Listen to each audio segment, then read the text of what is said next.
తమిళనాడులో AP deputy CM Pawan Kalyan పై criminal case. Murugan భక్తుల సదస్సులో మత ద్వేషాలను రెచ్చగొట్టారని ఆరోపణ. కులాల మధ్య చిచ్చు పెట్టే విధంగా మాట్లాడారని పవన్ అన్నామలైపై ఫిర్యాదు. తమిళనాట రాజకీయ వేడి రగిలింది. 2026 అసెంబ్లీ ఎన్నికలు దగ్గర పడుతుండటంతో పార్టీలు ఇప్పటికే సమాయత్తమవుతున్నాయి. ఈ నేపథ్యంలోనే బీజేపీ దాని మిత్రపక్షాలతో అనేక సమావేశాలు, సభలు నిర్వహిస్తోంది. వచ్చే ఎన్నికల్లో భాగస్వామ్య పక్షాలను కలుపుకుని ఎలాగైనా ఎన్నికల్లో నెగ్గాలని కమలం పార్టీ ఉవ్విళ్లూరుతోంది. ఈ నేపథ్యంలో అంది వచ్చిన ఏ అవకాశాన్ని వదులుకోవడం లేదు. ముఖ్యంగా ఏపీలో ఉపయోగించిన స్ట్రాటజీని ఇక్కడ కూడా అప్లై చేయాలని భావిస్తోంది. AP deputy CM Pawan Kalyan కు ఉన్న ఫాలోయింగ్ ను గట్టిగా వినియోగించుకోవాలని బీజేపీ ఫిక్స్ అయింది.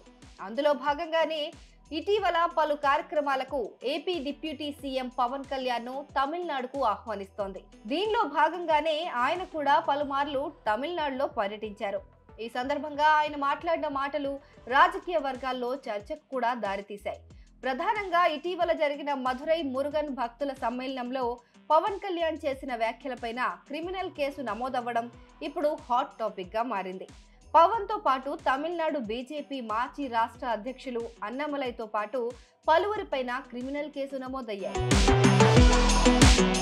ఆంధ్రప్రదేశ్ ఉప ముఖ్యమంత్రి పవన్ కళ్యాణ్ తమిళనాడు బీజేపీ మాజీ అధ్యక్షుడు అన్నామలైతో కలిసి మదురైలో జూన్ 22న జరిగిన మురుగన్ భక్తుల సమ్మేళనంలో పాల్గొన్నారు. అయితే ఈ సమావేశంలో మతం, జాతిని ఎత్తి చూపుతూ ప్రజల మధ్య శత్రుత్వాన్ని ప్రోత్సహించే విధంగా వ్యాఖ్యలను చేశారని, ఇవి మతపరంగా కొంతమంది మనోభావాలను దెబ్బతీసే విధంగా ఉన్నాయంటూ Madurai people's federation for communal harmony coordinator న్యాయవాది ఎస్ వంజినాథన్ ఇచ్చిన ఫిర్యాదు ఆధారంగా పోలీసులు కేసు నమోదు చేశారు. ప్రజా సామర్థ్యాన్ని దెబ్బతీసే ఉద్దేశంతో ఈ వ్యాఖ్యలు ఉన్నాయని కూడా ఎఫ్ఐఆర్లో ఆరోపించారు. దీంతో ప్రధాన నిర్వాహకులపై సోమవారం ఆలస్యంగా క్రిమినల్ కేసు నమోదైంది. ఈ కేసు మద్రాస్ హైకోర్టు విధించిన నిబంధనలు ఉల్లంఘించారనే ఆరోపణలతో మదురైలోని E3 అన్నానగర్ పోలీస్ స్టేషన్లో నమోదైంది. మురుగన్ సభ అనేది తమిళనాడులో జరిగిన ఒక పెద్ద ఆధ్యాత్మిక సమావేశం. దీనిని హిందూ మున్నాని అనే సంస్థ, విశ్వ హిందూ పరిషత్, బీజేపీతో పాటు ఇతర హిందూ సంస్థలు కలిసి నిర్వహించాయి. ఈ సభలో పలు కీలక తీర్మానాలు చేశారు. ముఖ్యంగా మురుగన్ భక్తులను ఏకం చేయడం, మురుగన్ సిద్ధాంతాలు, బోధనలు విస్తరింపచేయడం, హిందూ ధర్మాన్ని పరిరక్షించడం, సాంస్కృతిక ఆధ్యాత్మిక కార్యక్రమాలు, మురుగన్ దేవాలయాలను, పర్వతాలను రక్షించడం పైన చర్చించారు. ముఖ్యంగా తిరుప్పరన్కుండ్రం కొండ వివాదం ఈ సభ ఏర్పాటుకు ఒక ప్రధాన కారణంగా చెప్తున్నారు. దీనిపై కూడా ఈ సభలో చర్చించారు. అయితే పవన్ చేసిన కొన్ని వ్యాఖ్యలు, ముఖ్యంగా లౌకికవాదాన్ని, కొందరు హిందూ దేవతలను కించపరచడానికి ఒక కవచంగా మార్చుకుంటున్నారని ఆయన అన్నారు. నేను క్రైస్తవం, ఇస్లాంలను గౌరవిస్తాను, కానీ హిందూ ధర్మాన్ని అగౌరవపరచొద్దని ఆయన అన్నారు. అసలు తమిళనాడులో మురుగన్ సదస్సు ఎందుకు జరిగిందని రాజకీయ నాయకులను పరోక్షంగా విమర్శించారు.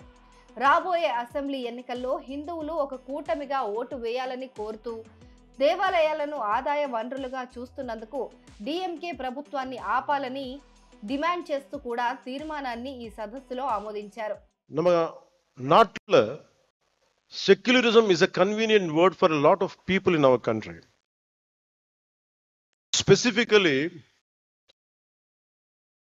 atheists who doesn't believe in God.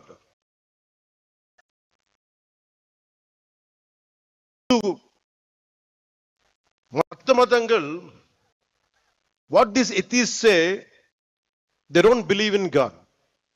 Nama kadavul namba matanga. Kadavul namba matradillana எல்லா கடவுள் நம்ப கூடாது. பட் இந்த நம்ம நாட்டு எத்திஸ் எப்படின்னா ஓன்லி ஹிந்து கடவுள் நம்ப மாட்டாங்க. That is the definition of secularist of our country, atheist of our country. Is the issue of our country. Secularism வந்து secularism means no discrimination against anybody in the name of religion. நம்ம நாட்டுல செக்யுலரிஸ்ட் வந்து no discrimination against anybody in the name of religion except Hinduism, except Hindu gods and Hindu culture. Hindu culture திட்டிட்டேருங்க, Hindu gods abuse பண்ணிட்டேருங்க. That is secularism for them. They don't have the guts to point out any other religion except Hindu dharma. இந்த நாத்திகர் கூட்டத்துக்கு, secularist கூட்டத்துக்கு அரசமைப்பு சட்டம் கொடுத்த one great weapon is there. அது என்ன? freedom of speech. பேச்சு சுதந்திரம், இஷ்டத்துக்கு பேசுறது. நம்ம கடவுளை திட்டுறது பழக்கம் ஆயிடுச்சு. கடவுளை திட்டினாலும் நம்ம எல்லாரும் கோவப்படக்கூடாது, கவலைப்படக்கூடாது. ஏன்னா அது பேச்சு சுதந்திரம். அவர் திட்டிட்டே இருப்பாங்க, நம்ம மட்டும் நிம்மதியா இருக்கணும். ஏன்னா நீங்க இந்துக்கள். இது மாறணும். This has to change. If this does not change, it would be very difficult to sustain our religion, our dharma. Anywhere in our country, being a Hindu, I'm not a fanatic Hindu, I'm a committed Hindu. I respect Islam, I respect Christianity. Only na கேக்குறது என்னன்னா, don't disrespect my Hindu dharma. நம்ம அறம் பத்தி நீங்க எதுவுமே சொல்லாதீங்க. This is my pleading. ఈ సభను కేవలం ఆధ్యాత్మిక సమావేశంగానే కాకుండా హిందూ ఐక్యతను, అలాగే హిందూ ఓటు బ్యాంకు బలాన్ని చాటి చెప్పే ఒక రాజకీయ వేదికగా నిర్వాహకులు మార్చుకున్నారని తమిళనాట ప్రచారం జరిగింది. అటు అతిథుల లిస్టు ఫైనల్ కాగానే మద్రాస్ హైకోర్టు సభలో రాజకీయ వ్యాఖ్యలు చేయొద్దని స్పష్టంగా ఆదేశించింది. అయినా రాజకీయ వ్యాఖ్యలు చేయడంతో ఇప్పుడు కేసు నమోదైంది. అసలే డిఎంకే బీజేపీకి పట్టం లేదు. ఈ సమయంలో ఇలాంటి వ్యాఖ్యలు చేయడంతో రాష్ట్రంలో అధికారంలో ఉన్న డిఎంకే ప్రభుత్వం దీనిపైన చట్టపరంగా ముందుకెళ్లాలని డిసైడ్ అయింది. దీంతో ఈ వివాదం పైన ఆలస్యంగా కేసు నమోదైంది. అయితే మీటింగ్ జరిగిన ఇన్ని రోజుల తర్వాత ఇప్పుడు కేసు పెట్టడం ఏంటని తమిళనాడు బీజేపీ నేతలు ఫైర్ అవుతున్నారు. కావాలనే డిఎంకే తమ వ్యాఖ్యలను వక్రీకరిస్తోందని అంటున్నారు. బీజేపీ మిత్రపక్షమైన అన్నా డిఎంకే అధికారికంగా ఈ కార్యక్రమం పైన మౌనంగా ఉన్నప్పటికీ దాని సీనియర్ నాయకులు ఆర్బి ఉదయ్ కుమార్, సెల్లూర్ కే రాజు సహా నలుగురు ఈ సదస్సుకు హాజరవ్వడం గమనార్హం.